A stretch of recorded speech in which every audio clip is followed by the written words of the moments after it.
Hello student, आज हम class 9 science की वर्कशीट 20 को डिस्कस करेंगे। हमारा चैप्टर चल रहा है the fundamental unit of life और इसमें हमने पहले सेल के बारे में पढ़ा था। तो आइए शुरुआत करते हैं। Cell is the basic functional unit of life. Cell जो है वो किसी भी लिविंग ऑर्गेनिज्म का सबसे बेसिक फंक्शनल यूनिट है। यानी जिस तरह से आपने केमिस्ट्री में एटम के बारे में पढ़ा था, है ना। केमिस्ट्री में आपने पढ़ा था कि एटम जो है वो बिल्डिंग ब्लॉक है। हमारे चारों तरफ जितनी भी चीज़ें दिखाई देती हैं वो सब कुछ एटम से मिलकर बनी है ना। बहुत सारे एटम मिलकर मॉलिक्यूल बनाते हैं। इस तरह से सारी चीज़ें बनी हैं। तो उसी तरह से सेल जो है वो बेसिक फंक्शनल यूनिट है। बहुत सारे सेल मिलकर टिश्यू बनाएंगे, बहुत सारे टिश्यू मिलकर ऑर्गन बनाएंगे, जैसे कि आपने पीछे पढ़ा। बहुत सारे ऑर्गन मिलकर ऑर्गन सिस्टम बनाएंगे, है ना। तो इस तरह से जितने भी लिविंग ऑर्गेनिज्म हैं उनके शरीर का, उनके बॉडी का बेसिक फंक्शनल यूनिट जो है वो सेल है। अब आगे है, but what are life processes. Life processes क्या है and how does a cell perform them. Life processes क्या है और सेल उनको कैसे परफॉर्म करता है। तो देखिए यहाँ पर ऑल लिविंग ऑर्गेनिज्म प्रोसेसेस सम ट्रेट्स।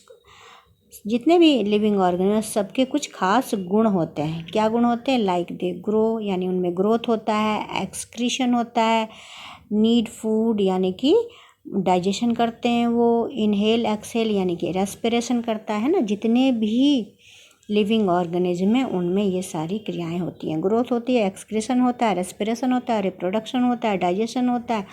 तो ये सारी क्रियाएं लिविंग ऑर्गेनिज्म में होती हैं। All these necessary activities are known as life processes, और इन्हीं को लाइफ प्रोसेसेस कहा जाता है।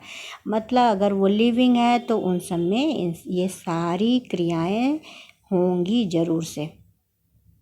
These are perform in every living cell by exchange of necessary substance. तो इनमें जो लिविंग ऑर्गेनिज्म है इनमें एक्सचेंज ऑफ नेसेसरी सब्सटेंस, कुछ चीज़ों का एक्सचेंज होता है ना। जैसे कि रेस्पिरेशन करना है तो क्या होगा, उसमें ऑक्सीजन लेना है, CO2 छोड़ना है, तो एक्सचेंजेज ऑफ गैसेज हो गया। भोजन लेना है, एक्सक्रीशन करना है, तो कुछ चीज़ों का एक्सचेंज होता है और वो ज़रूरी क्रिया है। Cell has a special component called cell organelles and every organelles performs a specific task. तो सेल में बहुत सारे कंपोनेंट होते हैं जिनको सेल ऑर्गेनेल्स बोलते हैं, यानी अंगक है ना, उनके अंग होते हैं। और जितने भी ऑर्गेनेल्स हैं वो अपना अलग अलग स्पेसिफाई उनको कर दिया जाता है काम, और उस टास्क को वो पूरा करते हैं। यानी कि डिवीज़न ऑफ लेबर होता है। जैसे आपके घर में कुछ काम मम्मी करती हैं, कुछ पापा करते हैं, है ना, कुछ भाई बहन आपस में काम बांट लेते हैं, डिवीज़न ऑफ लेबर है। तो यहाँ भी सेल के अंदर भी कुछ स्पेसिफिक काम कुछ स्पेसिफिक सेल को दिया जाता है। Cell is able to perform all its function because of these organelles, और इन्हीं ऑर्गेनल्स के कारण सेल जो है अपने फंक्शन को पूरा करता है। जो भी फंक्शन आपने ऊपर पढ़ा, excretion, growth, food intake, respiration, तो ये सारे सेल ऑर्गेनल्स के कारण ही संभव होते हैं। Every cell has plasma membrane. जब माइक्रोस्कोप से देखा गया तो ये पाया गया कि जितने भी सेल होते हैं उनमें प्लाज्मा मेम्ब्रेन ज़रूर होता है। न्यूक्लियस और साइटोप्लाज्म, ये 3 ऑर्गेनेल्स ज़रूर ही होते हैं एवरी सेल में, प्लाज्मा मेम्ब्रेन, न्यूक्लियस और cytoplasm. These help the cell to perform various activities, और इनकी वजह से सेल जो है बहुत सारी एक्टिविटीज़ को परफॉर्म करता है। चलिए अब आगे आते हैं, प्लाज्मा और cell membrane. What is plasma और cell membrane and what is its function. Plasma membrane या जिसको सेल मेम्ब्रेन भी कहते हैं वो क्या है और इसका फंक्शन क्या है। तो जैसे कि नाम से ही है कि सेल के जो कवरिंग होती है, बाहर की कवरिंग होती है, उसको सेल मेम्ब्रेन कहते हैं। देखिए यहाँ लिखा हुआ, this is the outermost covering of the cell. है ना। सेल के चारों तरफ एक कवरिंग होती है जिसको सेल मेम्ब्रेन कहते हैं। The plasma membrane allows the entry and exit of some necessary material in and out of the cell. अब प्लाज्मा मेम्ब्रेन क्या करती है, सेलेक्टिवली यानी चुनकर कुछ चीज़ों को अंदर आने देती है और कुछ को अंदर आने नहीं देती है। स्पष्ट लिखा हुआ है, देखिए, only certain material can pass through it, therefore called selectively permeable membrane. इसको सेलेक्टिवली परमिएबल मेम्ब्रेन भी बहुत ही इंपॉर्टेंट ये है, इसको ये पेपर में पूछा जाता है कि प्लाज्मा मेम्ब्रेन को सेलेक्टिव परमिएबल मेम्ब्रेन क्यों कहा जाता है। तो सेलेक्टिव का मतलब है सेलेक्ट करके भेजना, है ना, किसको भेजना है किसको नहीं। हर सारे सब्सटेंस अंदर या बाहर आ जा नहीं सकते, तो इसलिए इसको सेलेक्टिव कहा गया। ये सिलेक्शन करता है, चुनता है कि इसको अंदर भेजना है इसको अंदर नहीं भेजना। और परमिएबल का मतलब हो गया जिसके आर पार कोई भी चीज़ आ जा सके। तो इस तरह से जो सेल मेम्ब्रेन या प्लाज्मा मेम्ब्रेन है वो सेलेक्टिव परमिएबल मेम्ब्रेन है। अब आगे देखिए, the necessary material like O2, CO2, nutrient and water etc. can enter or exit the cell through plasma membrane by diffusion and osmosis process। दो process का यहाँ नाम दिया गया, एक तो है आपका डिफ्यूज़न और दूसरा ऑस्मोसिस। तो अब देखिए, जैसे CO2 है, CO2 क्या है, वेस्ट मटेरियल है ना, CO2। अब किसी सेल के अंदर CO2 है तो ये तो वेस्ट मटेरियल है और इसको सेल से बाहर जाना चाहिए। तो यहाँ पर क्या होता है, डिफ्यूज़न की क्रिया होती है, यानी इसको बाहर जाना है। और यहाँ पर ये इसका डिफ्यूज़न में क्या होता है, जो हायर कंसंट्रेशन से लोअर कंसंट्रेशन की तरफ कोई चीज़ एक्सचेंज होती है उसको भेजा जाता है। तो यहाँ CO2 सेल के अंदर जो है वहाँ हायर कंसंट्रेशन में है, ये जो है वो हायर कंसंट्रेशन में है, और बाहर की जो सराउंडिंग है वो लोअर कंसंट्रेशन में है। यहाँ यानी कि CO2 हायर कंसंट्रेशन का मतलब CO2 यहाँ पर बहुत ज़्यादा है, ज़्यादा मात्रा में है, लेकिन बाहर जो है वो इतनी मात्रा में नहीं है, इसीलिए अंदर का CO2 बाहर की तरफ चला जाएगा। तो इसको कहते हैं डिफ्यूज़न। अब ये गैस में या दूसरे लिक्विड में जब ये क्रिया होती है तो उसको डिफ्यूज़न बोलते हैं, लेकिन वाटर के केस में इस तरह से जब एक्सचेंजेज ऑफ वाटर होता है उसको हम ऑस्मोसिस बोलते हैं। याद रखिएगा कि वाटर के केस में जब exchange of water higher concentration to lower concentration होता है तो उसको नाम दिया जाता है ऑस्मोसिस, और गैस के लिए या दूसरे लिक्विड के लिए इसको नाम दिया जाता है डिफ्यूज़न। तो इसी तरह से ऑक्सीजन है, ऑक्सीजन जो है वो मान लीजिए सेल में कम है, ठीक है, और बाहर के इन्वायरमेंट में ऑक्सीजन ज़्यादा है, तो ज़्यादा से कम की तरफ जाएगा, यहाँ से इस तरफ जाएगा, क्योंकि यहाँ ये हायर कंसंट्रेशन में है और यहाँ लोअर कंसंट्रेशन में। हमेशा हायर से लोअर कंसंट्रेशन की तरफ एक्सचेंज होता है, तो इस तरह से ऑक्सीजन यहाँ से सेल के अंदर जाएगा और CO2 अंदर ज़्यादा है तो वो बाहर निकलेगा। इस तरह से एक्सचेंजेज ऑफ गैसेज होता रहता है और इससे सारी एक्टिविटी चलती रहती हैं। यही केस वाटर के केस में या न्यूट्रिएंट वगैरह जो पौधे लेते हैं उनके केस में भी ये होता है। तो ऑस्मोसिस और डिफ्यूज़न का यहाँ पे बहुत बड़ा रोल है। अब है diffusion of water through cell membrane is called osmosis. Osmosis समझिए, ऊपर भी हमने समझाया था कि जब सेल मेम्ब्रेन में वाटर का एक्सचेंज होगा, सेल मेम्ब्रेन के थ्रू होगा, तो उसको डिफ्यूज़न नहीं कहेंगे, उसको ऑस्मोसिस कहेंगे। यानी वाटर का एक्सचेंज सेल मेम्ब्रेन के थ्रू होने की क्रिया को हम ऑस्मोसिस कहते हैं। गैस के स्टेट में क्या होगा, गैस के स्टेट में या फिर दूसरे लिक्विड हैं तो उनके लिए हम डिफ्यूज़न वर्ड का यूज़ करेंगे, लेकिन वाटर के लिए हम ऑस्मोसिस का यूज़ करेंगे। अब effect of concentration of a solution on a cell, जो सेल है उसके सराउंडिंग में जो भी सॉल्यूशन है उसका कंसंट्रेशन कितना है और उस पर सेल पर बहुत ही उसका प्रभाव पड़ता है।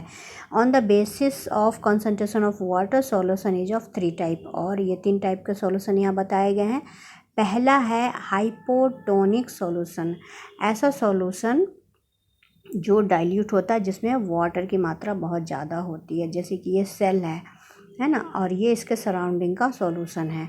तो सराउंडिंग का सॉल्यूशन जो है वो हायर कंसंट्रेशन वाला है, और अंदर जो है सेल के अंदर जो है वो लोअर कंसंट्रेशन ऑफ वाटर है। तो इस केस में क्या होगा, हायर कंसंट्रेशन से लोअर कंसंट्रेशन की ओर वाटर आएगा, और इसके कारण क्या होगा, the cell swells up, cell जो है वो फूलकर मोटा हो जाएगा, इंक्रीज इन साइज, और साइज में इंक्रीज भी हो जाएगा। तो इसको कहते हैं इंडोऑस्मोसिस। अब दूसरा सॉल्यूशन हम देखते हैं, दूसरा है आइसोटोनिक सॉल्यूशन। आइसोटोनिक, आइसो मतलब इक्वल है ना, आइसो का मतलब होता है इक्वल। तो ऐसा सॉल्यूशन जिसमें कंसंट्रेशन बिल्कुल इक्वल होता, सेल के अंदर का कंसंट्रेशन और सराउंडिंग का, ये दोनों ही इक्वल हैं, ये दोनों ही बराबर हैं, इसीलिए सेल के शेप पर कोई प्रभाव नहीं पड़ेगा। वाटर यहाँ से यहाँ भी जाएगा या फिर यहाँ से यहाँ अंदर भी आएगा सेल के, लेकिन सेल के शेप में कोई अंतर नहीं होगा। तीसरा है हाइपरटोनिक सॉल्यूशन। अब हाइपरटोनिक को देखते हैं, solution that have less water than cell, यानी कि सेल में जितना वाटर है उसके सराउंडिंग में वाटर कम होगा, ये लेस कंसंट्रेशन ऑफ वाटर होगा, और ये हायर कंसंट्रेशन ऑफ वाटर होगा। तो आपको पता है कि हायर से हमेशा लोअर कंसंट्रेशन की ओर वाटर का मूवमेंट होता है। तो इस सेल से पानी निकल के इधर को आएगा, सराउंडिंग में आएगा। तो जब पानी सेल से निकलेगा तो क्या होगा, सेल श्रिंक्स, वाटर की कमी के कारण, पानी निकलने के कारण सेल जो है वो सिकुड़ जाएगा, श्रिंक हो जाएगा, डिक्रीज इन साइज, और साइज में डिक्रीज, छोटा हो जाएगा। तो इस प्रोसेस को बोलते हैं एक्सोऑस्मोसिस। अब यहाँ पर एग्जाम्पल से भी बताया गया है, आरबीसी का एग्जाम्पल लिया गया, रेड ब्लड सेल का एग्जाम्पल लिया गया, और डिफरेंट सॉल्यूशन में रख के इसको दिखाया गया है। सबसे पहले तो ये आइसोटोनिक सॉल्यूशन में आरबीसी को रखा गया, तो चूँकि आइसोटोनिक आपने ऊपर पढ़ा कि दोनों ही कॉन्सेंट्रेशन जो हैं वो बराबर होंगे, इक्वल होंगे। आरबीसी के अंदर जितना वाटर है सराउंडिंग में भी उतना ही वाटर है, इसीलिए कोई भी इसके शेप में अंतर नहीं आएगा। लेकिन हाइपोटोनिक में क्या होगा, इसमें जो सराउंडिंग में है वो जो है वो हायर कंसंट्रेशन का है, यानी कि ज़्यादा पानी है, और अंदर जो है सेल ये लोअर कंसंट्रेशन ऑफ वाटर वाला है। तो इसलिए क्या होगा, हायर से लोअर में पानी आएगा और सेल के अंदर पानी बढ़ेगा, जिससे सेल का साइज जो है वो बड़ा हो जाएगा। देख रहे हैं, आपको फूला हुआ बड़ा साइज दिख रहा है। तो ये हो गया हाइपोटोनिक सॉल्यूशन। अब तीसरा है हाइपरटोनिक सॉल्यूशन। हाइपरटोनिक सॉल्यूशन में क्या होगा, बाहर जो है ये लोअर कंसंट्रेशन ऑफ वाटर होगा, कम होगा इसमें, है ना, कंसंट्रेशन कम होगा, और अंदर जो है वाटर की मात्रा ज़्यादा होगी, यानी हायर कंसंट्रेशन ऑफ वाटर है। तो इस केस में क्या होगा, सेल से पानी निकल के सराउंडिंग में आएगा।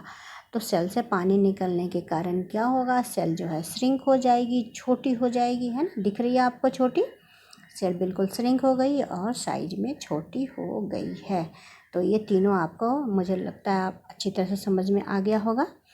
आगे हम देखते हैं, आगे है plant cell also has cell wall in addition to the plasma membrane. Plant cell में प्लाज्मा मेम्ब्रेन के अलावा सेल वॉल भी होता है। मान लीजिए प्लाज्मा मेम्ब्रेन है तो इसके बाहर एक सेल वॉल भी होती है। एनिमल सेल में नहीं होता, लेकिन प्लांट सेल में सेल वॉल होता है। When plant cell loses water through osmosis, the cell content gets shrinked away from the cell wall along with plasma membrane. This phenomenon is called, या known लिखा है यहाँ पे, known as plasmolysis। तो इसमें क्या होता है कि जो जैसे कि मैंने पहले बताया कि जब ये पानी को लूज़ करेगा सेल तो ऑस्मोसिस के थ्रू, तो ये क्या होगा, श्रिंक हो जाएगा और सेल वॉल और प्लाज्मा मेम्ब्रेन सारे सिकुड़ जाएंगे, छोटे हो जाएंगे। इस फेनोमेनन को, इस प्रोसेस को प्लाज्मोलाइसिस कहते हैं। ये बहुत ही इंपॉर्टेंट है, इसको याद कर लीजिएगा आप। यहाँ इसको चित्र के द्वारा, डायग्राम के द्वारा भी बताया गया है कि ये श्रिंक हो जाएगा। ये सेल जो आपको दिख रहा है, लिखा हुआ है ना श्रिंक सेल, कंटेंट सेल के अंदर का जो कंटेंट है वो बिल्कुल सिकुड़ जाएगा, श्रिंक हो जाएगा। अब क्वेश्चन आंसर करते हैं। क्वेश्चन नंबर 1 है, what is the importance of cell membrane. तो इसको हम यहाँ से लिख लेंगे, इसको हिट कर दीजिए और इसको भी हिट कर दीजिए, ठीक है। It is the outermost covering of the cell. It allows the entry and exit of some necessary material in and out of the cell. और ये यहाँ से लिखते लिखते यहाँ तक आपको लिख देना है। ये हो जाएगा आपका क्वेश्चन नंबर 1 का आंसर। अब क्वेश्चन नंबर 2 देखते हैं। क्वेश्चन नंबर 2 है, explain plasmolysis with A diagram. तो डायग्राम देखिए आपके सामने ही बना है और प्लाज्मोलाइसिस को एक्सप्लेन कर देना है, यहाँ से यहाँ तक लिख देना है। क्वेश्चन नंबर 2 का आंसर हो जाएगा ये। अब question number 3, which part of the cell is permeable. कौन सा पार्ट जो होता है सेल का वो परमिएबल होता है, तो इसका आंसर हो जाएगा प्लाज्मा मेम्ब्रेन। क्वेश्चन नंबर 4 है, what changes will occur in resin and RBC when they are placed inside a hypotonic solution and why। यानी किशमिश को और RBC को, दोनों को अगर किसी हाइपोटोनिक सॉल्यूशन में डाला जाए तो उनके अंदर क्या चेंजेज आएंगे। तो सबसे पहले देखिए, रेजिन या किशमिश जो होता है वो ड्राई होता है ना, तो दोनों में क्या चेंजेज आएंगे, both resin and RBC will swell up. दोनों ही फूलकर मोटे हो जाएंगे, because concentration of water in surrounding is more than inner concentration. Inner concentration से बाहर का कॉन्सेंट्रेशन ज़्यादा है। So water will go inside, इसलिए पानी जो है वो अंदर चला जाएगा। इस तरह से आपकी ये वर्कशीट ख़त्म हुई और मुझे आशा है कि आपको ये अच्छी तरह से समझ में आ गई होगी।